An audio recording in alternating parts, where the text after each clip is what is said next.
قدرمن عزتمنو یو بزرگ لیکلی دی هغه فرمای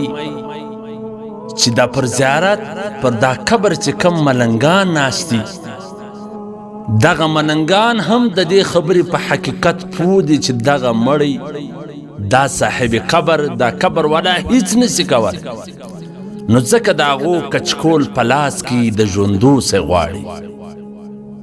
لیکن دا ژوندي دومره کم عقله ناپوهان وي چې ورسي د دغه ملنګانو څخه هم عبرت نه اخلي چې هغه ستا څه غواړي او ته د دا قبر والا څه یعنې دغه ملنګان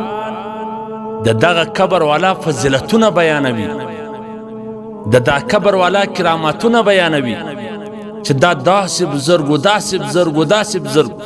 لیکن د هغه باوجود کچکول په لاس کې وي ستا څه غواړي د ژوندو څه غواړي د دا قبر والا څه نه غواړي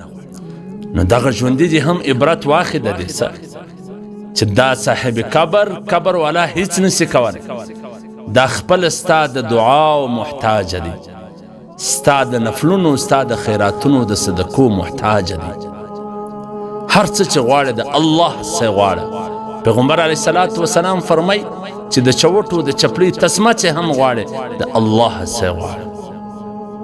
صرف الله غنی ذات دی دا نو ټول فقیرانو محتاج